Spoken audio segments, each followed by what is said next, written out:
Hello students, how are you all?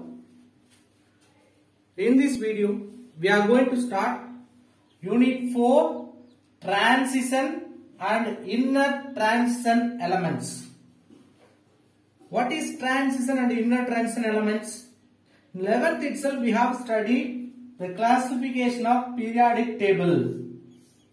We know periodic table having several groups and periods. Totally how many groups, how many periods? As you know very well, totally 18 groups, 7 periods.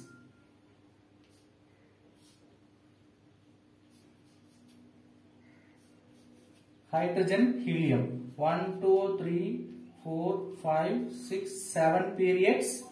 Then 1, 2, 3 to 12. We have 10 in between. Then 13, 14, 15, 16, 17. One more. This is 18, 17, 16, 15, 14, 13. Okay. So, bottom we have 2 rows alone, 2 periods. They are called the inner transition series. Okay, listen. This is a modern periodic table. In this modern periodic table, these 2 vertical columns are called the S block elements. These rows are groups, all those together we can say B block.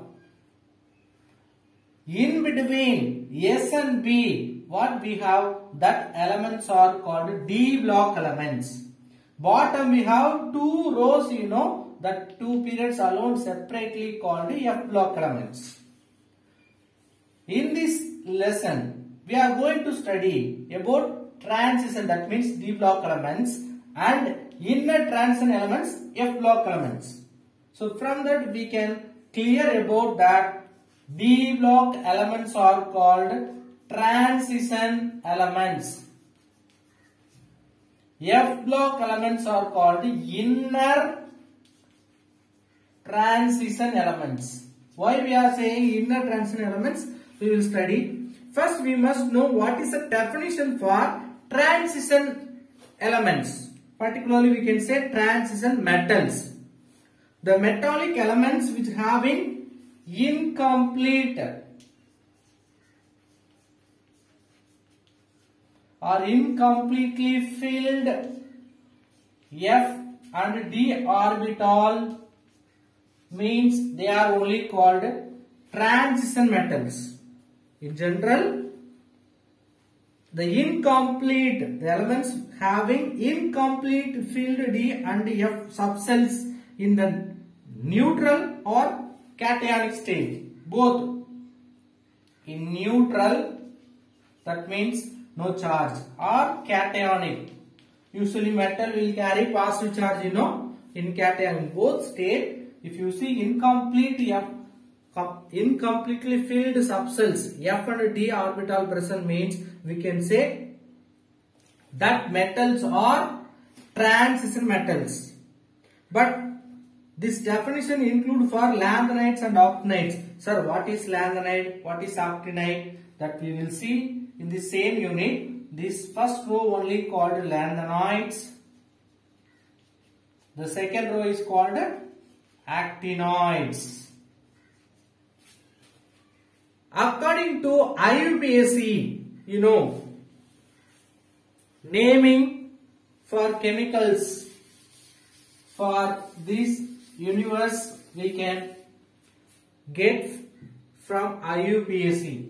So what is the expansion for IUPAC? International Union of Pure and Applied Chemistry. This is only the source are common for all over world to give the name for chemicals. See, according to IUPAC or IUPAC, what is the definition for transition metals? The elements whose atom has incomplete D subcell or which can give rise to cation an incomplete D subcell. So as per IUPAC, mentioning only D subcell. In D subcell, we have incomplete subcell or incomplete filled means incompletely filled means we can say they are D block elements or we can say transition metals. Here we are not included F subcells. And another reason also there why they are called transition elements. We can call it D block elements, we know. Okay, why these elements are also called transition elements? The properties of S block and properties of B block, if you compare, they are having entirely different properties. So the properties of S and P is entirely different. If you see D block, that D block elements varying the properties of S block to B block. That's why the middle to the S and B block elements are called transition elements or transition metals. The properties are transitional between highly reactive metals of S block and elements of B block, mostly non-metals. We know S block elements are metal. Listen carefully. S block elements are metal. B block elements are non-metals. This D block also metals, but that metal character is transition or transformed in this D block element. If you see B block, they are completely becoming non-metal. So high reactive metal character is transformed into non-metal. So in between the transition state, we have these D block elements. That's why we are calling D block elements or transition metals. If you see, all transition metals are hard and very high melting point except 11th group elements. If you see, we will have 11th group. We may have zinc here. 11th group copper. We may have zinc 12th group. Copper.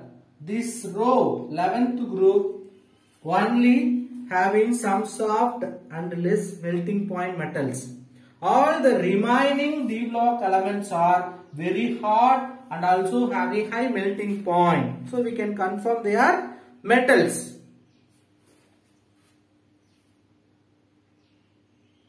Let us see some example for transition metals. Iron, copper,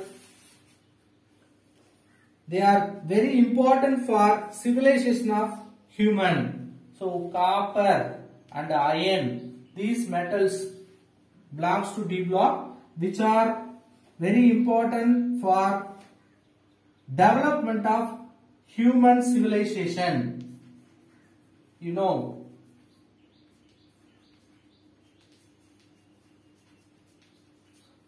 we need metals. So without metals, you listen. Remember, we cannot live because everywhere we are using metals in different aspects. So iron, copper, the metals, very important role in the development of human civilization. The transition elements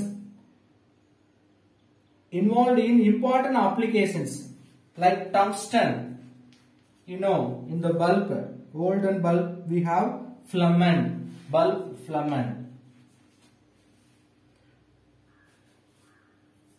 Bulb.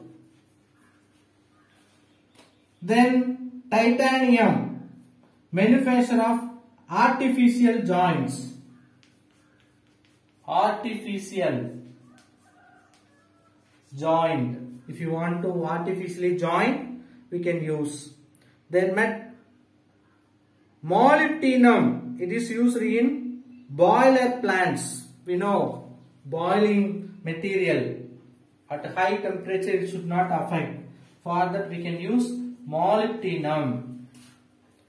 Then Platinum, very important catalyst for many chemical reactions, particularly in organic chemistry. They also play a vital role in living system. For example, in hemoglobin, iron present in hemoglobin. Magnesium present in chlorophyll. Cobalt present in vitamin B12. You know, different vitamins. In living things, we have many vitamins. Vitamin B12, one example, cobalt, metal present in vitamin B12. So, like D block elements or transition metals having very important role in everyday life.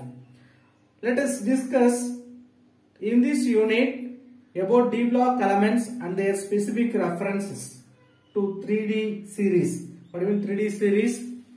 We have 3D series, 4D. This is called 3D, 4D series, 5D series and 6D series. In this unit, we are going to concentrate in 3D series elements and their characteristics, chemical reactivity, particularly certain compounds like KMnO4, potassium permanganate and potassium dichromate, K2Cr2O7. We can discuss briefly about the chemical reactions of KMnO4 as well as K2Cr2O7. Let us discuss the position of D block elements. Already we have discussed what's the position. Group 3 to 12 only called D block elements. Already we studied in 11th also. Let us discuss the position of D block elements or transition elements. I told you know there are actually one more 7th 6D series. Okay, correct. These 4 series initial and final elements we can see now. The first 3D series. In 3D series, first element is nothing but scandium and ending with zinc. Totally 10 elements. Then 4D series, 4D. We started with yttrium and finishing with or ending with cadmium. 10 elements. 5D series starting with lanthanum, La, lanthanum and end with hafnium. See, actually 5D series we have small twist which having lanthanum, then hafnium to zirconium. Sorry, mercury. Mercury means Hg. Then 60 series actinium,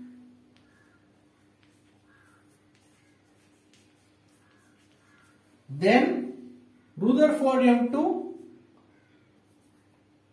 Coperniconium. Rutherfordium to copper or Copernicium. Okay, right. So we have seen all the 4th D block series. In this, each 10 elements present in the first 2, 580 and 60 having different number of elements. Okay, because we have to include the F block elements also. Okay, right. Do not have partially filled elements. We already discussed the elements which having partially filled or incompletely filled d orbitals only called transition elements. But if you see cadmium, zinc, mercury, all are not incompletely filled. All are completely filled nature. completely filled d subshell. So in beginning itself we have studied, because of incompletely filled d subshells, that transition elements having this property. But some of the d block elements having completely filled d subshell, even though they are having similar properties or extension property with respect to transition elements. If you compare their property, they are similar or extension property to the completely filled d subshells. So even though they are having completely filled d subshell, we are considering transition metals or transition elements. All the 6D, where we have 6D, this 6D, the 6D elements are radioactive in nature. All the elements in this 6D series, they are radioactive except actinium. So except actinium, the first element of the 6D, except that actinium, all the remaining radioactive in nature, and also they are prepared in laboratory. They are prepared in synthetically. They are having very low half-life period. We know what is half-life period. Half-life period means initially we have 100, after some time becoming 50. So for reducing this half of this initially taken value, how much time we need, that is only its a half-life period. So 6D elements having low half-life period. Basically, radioactive element will have low half-life period because it will continuously undergoing deintegration or decomposition. If you keep radium, automatically it will radiate some alpha, beta, gamma rays.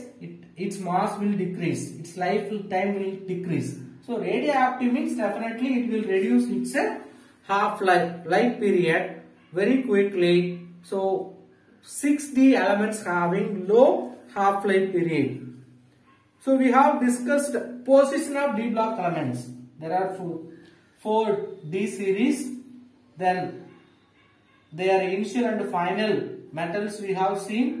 Then particularly 6D, all are radioactive except actinium. Let us discuss the electronic configuration of d block element. How to write electronic configuration we already studied. We will write based on the two rules of a principle.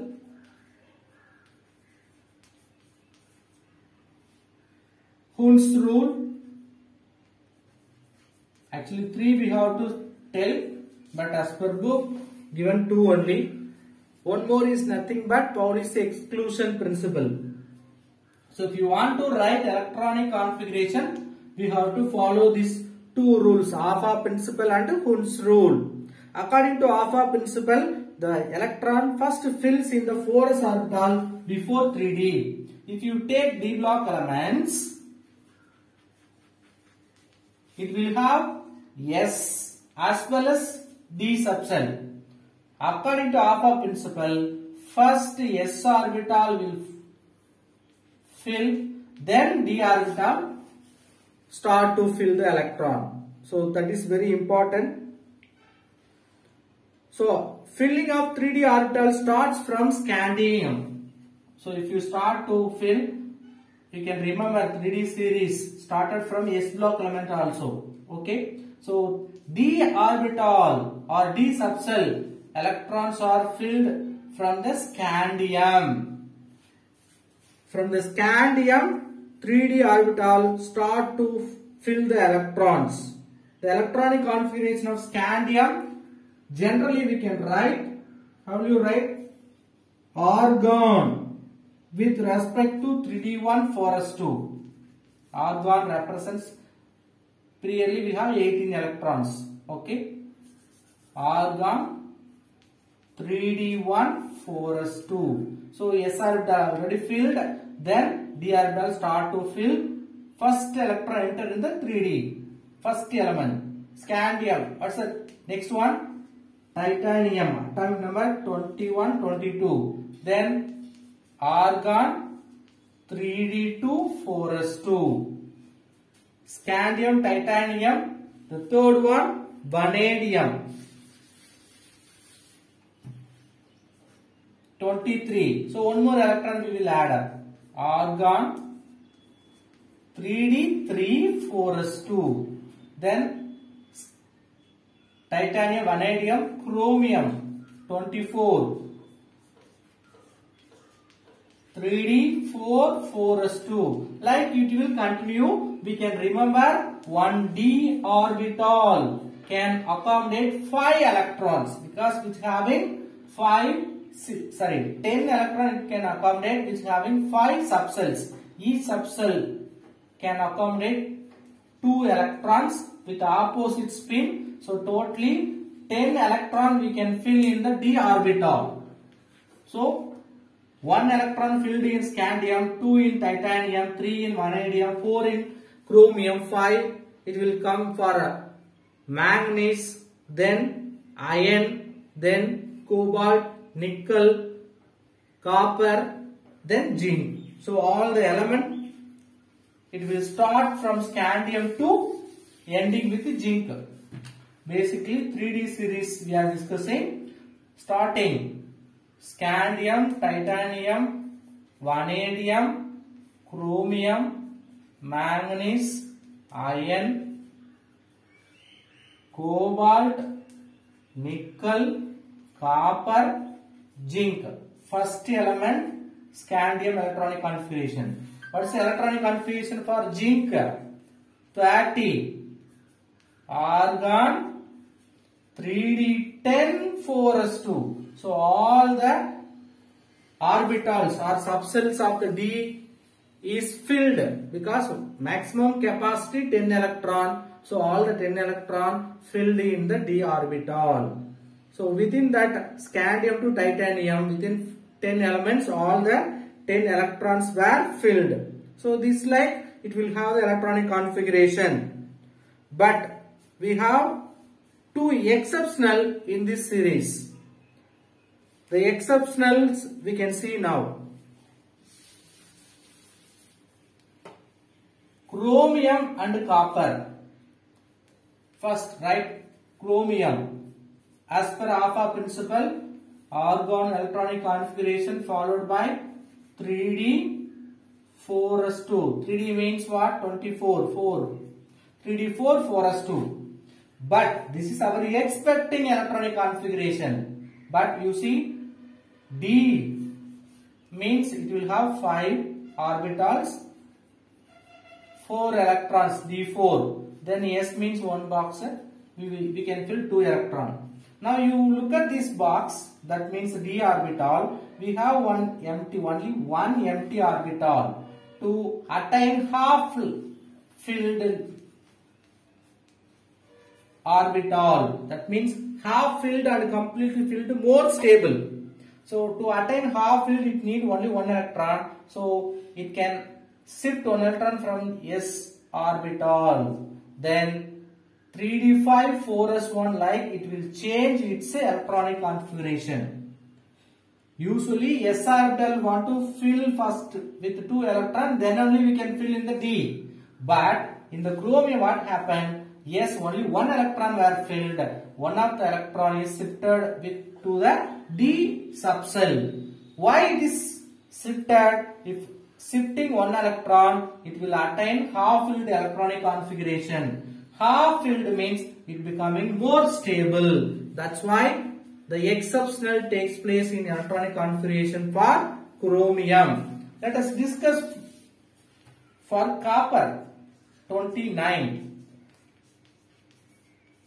3d9 4s2. This is our expecting electronic configuration. But the same. D means we will have 5 each. First we want to fill singly according to Hund's rule. 1, 2, 3, 4, 5, 6, 7, 8, 9. Because we have 9 electrons. Only one more electron we need to becoming completely filled electronic configuration. Same way, one of the electron is transferred from S to D. It becoming 10, then 4s1. It will attain completely filled inert gas configuration to maintain its stability. So we can see in the electronic configuration with the 3D series, scandium to zinc, each one electron will increase in the d orbital, but chromium and the copper having some exceptional to attain stable electronic configuration. Right, what is the general electronic configuration formula for d block elements? For d block elements,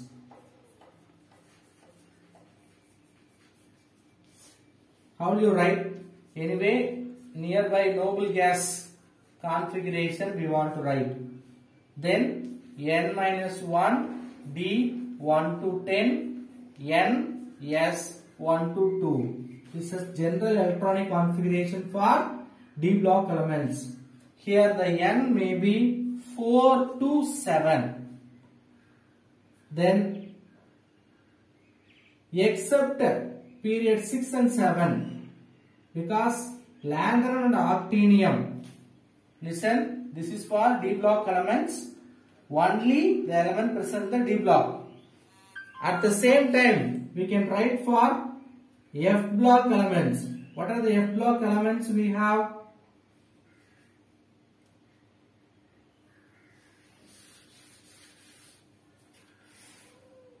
The bottom we have 2 rows in the periodic table, you know. One is lanthanide series, another one is actinide series. They are called the F block elements. If you consider that 6th period and 7th period, 6th period we have lanthanum, 7th period we have actinium. Except these 2 elements, all the remaining elements having general electronic configuration n-2 f orbital. It's having f orbital also. So noble gas configuration. Now we can introduce this n-2 f. Then as usual we have n-1 d, here 1 to 14, f orbital maximum capacity 14. So it may fill 1 electron to 14 electron. Then d means 1 to 10. N, S 1 to 2. So this is general electronic configuration for 6th and 7th period elements. 3D, 4D having n-1, d 1 to 10, n, S 1 to 2. This is electronic configuration. But 6th and 7th period we have inner transition elements also. That's why we have another electronic configuration. So we have completed position and electronic configuration of transition metals. In the next video we will see its trends in periodic table. Thank you.